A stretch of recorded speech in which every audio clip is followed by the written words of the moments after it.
we are going to put on our manufacturing engineer hats to deconstruct the absolute cutting-edge future of energy storage, all solid-state batteries. Now, if you follow the EV space at all, you know this is considered the holy grail. But today, we're not just buying into the hype. We are going right down to the atomic level and then scaling it all the way up to the factory floor. Here's our blueprint for today.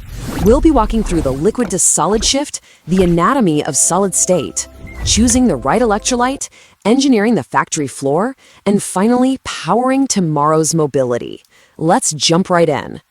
Part 1, the liquid to solid shift.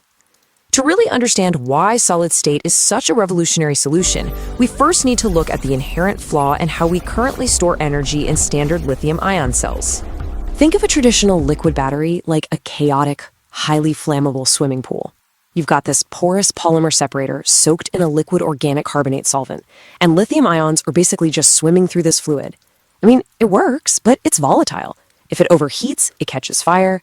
Solid state, on the other hand, acts like a dense, highly organized, and completely safe highway network. We're draining the pool entirely. Every structural element becomes solid. The ions step precisely across solid-solid grain boundaries and move through specific vacancies in a crystal lattice. By getting rid of that flammable liquid solvent, we fundamentally eliminate the most common fire risks associated with battery storage. Moving to part 2, anatomy of solid state. Let's look at the mechanical architecture here and see exactly what happens when we drain that pool and build our highway. This is where it gets incredibly cool. This solid architecture unlocks an entirely new anode design. In standard batteries, we use this bulky graphite structure literally just to hold the lithium ions. But because our new solid separator is rigid, we can totally eliminate that dead weight. This allows us to use an anode-free interface. When the battery charges, pure lithium metal plates dynamically right onto a bare copper collector. Now, you're probably wondering, well, why couldn't we do this before? One word, dendrites. These are microscopic needle-like formations of lithium that grow during charging. In old batteries, they pierce liquid separators and cause catastrophic internal shorts. But our new rigid solid separator acts as a physical isolation wall. It mechanically stops those dendrites dead in their tracks. We've basically traded a vulnerable sponge for an impenetrable shield. As an engineer, I absolutely love this data. The math behind eliminating that graphite is just staggering. It used to take 6 carbon atoms just to hold a single lithium ion. By removing that carbon, plus ditching the heavy fire containment walls and bulky liquid cooling plates we no longer need, our energy density goes through the roof. Gravimetric density, that's energy per kilogram, jumps from around 300 up to 500 watt-hours per kilogram. And volumetric density, the energy packed into a specific liter of space, leaps from 750 to over 1100. To put that in perspective, we're talking about vastly more power packed into a much lighter, smaller, and significantly safer footprint. Part 3, choosing the right electrolyte. We have our blueprint, now we have to choose our building materials. And honestly, there's no perfect silver bullet just yet. We've got 3 main candidates. Battery engineers are constantly weighing these 3 main options. First up, sulfides. These are amazing because they actually conduct electricity at room temperature almost as well as liquids. Plus, they're relatively soft, making them a lot easier to press together. The massive catch? They are incredibly sensitive to moisture. Then we have oxides. Think dense ceramics formed at ultra-high temperatures. They are immensely stable and completely non-flammable, but they're brittle and introduce a lot of electrical resistance at their boundaries. Finally, polymers. Super flexible and really easy to roll into batteries, but they suffer from terrible conductivity at room temperature, meaning you usually have to heat them up just to get them working properly. Part 4, engineering the factory floor.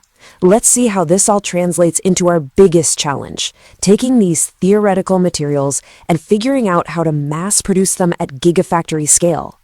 This brings us to a massive hurdle known as interfacial resistance. This happens exactly where the solid cathode meets the solid electrolyte.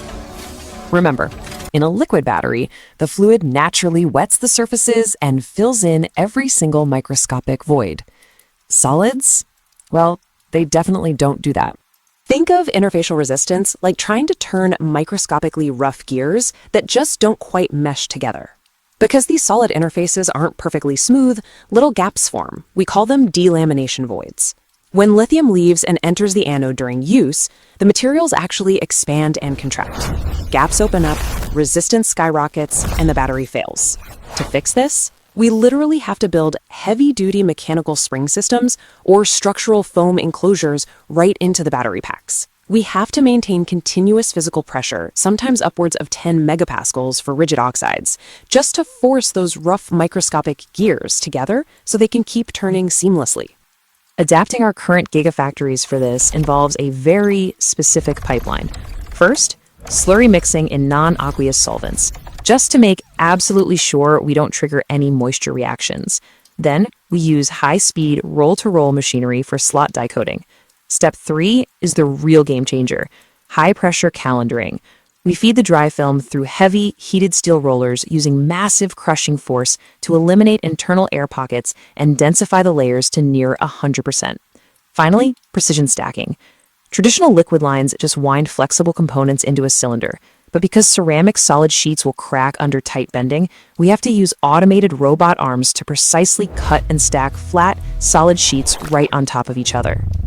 Oh, and if we go with those highly conductive sulfide materials we talked about earlier, the factory itself has to radically change. Standard factory floors get entirely replaced by massive industrial nitrogen dry rooms. The environment has to maintain a severe minus 40 degrees Celsius dew point with under 0.1% relative humidity. Why so strict? Because if a sulfide material is exposed to even a microscopic hint of water vapor, it reacts instantly to form hazardous, toxic hydrogen sulfide gas. It's a wildly intense engineering challenge. Part 5. Powering tomorrow's mobility. So, what is the actual payoff for all this intense manufacturing, engineering, and these crazy dry rooms? This is arguably one of the most brilliant, counterintuitive features of solid-state technology: elevated thermal window efficiency. In a standard battery, heat is your worst enemy. It degrades the liquid and sparks fires. But in solid state, operating at high heat, specifically between 45 and 80 degrees Celsius, is actually a feature. The heat increases the vibrational energy of the solid crystal lattice. Think of it like adding extra lanes to our highway. It opens faster paths for ion movement and dramatically boosts operational efficiency, completely without the risk of starting a fire. And you can see how this tech is already leaping straight out of lab research and into commercial pilot operations across 3 massive transport sectors today. First up, premium automotive. Automakers are dropping these into luxury and sport EVs first, using those high price tags to offset the intense early manufacturing costs we just covered. Next, aerospace and defense.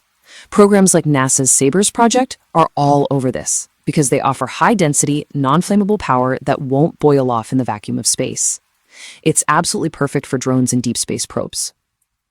Finally, urban air mobility. EVTLs, those electric vertical takeoff and landing aircraft, need tremendous rapid burst power to lift off, plus high capacity for the actual flight. Solid-state makes electric flight a real, tangible reality. This leaves us with a totally fascinating engineering reality to consider. We've seen how draining the chaotic liquid pool and building that organized solid highway dramatically increases density, permanently eliminates fire risks, and physically blocks dendrite shorts. We know the materials, and we're on the factory floor solving that rough gear interfacial resistance as we speak. Thanks for joining me for this explainer.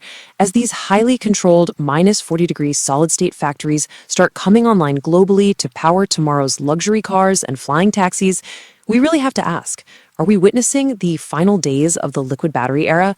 And how soon will your next vehicle be powered by solid stone?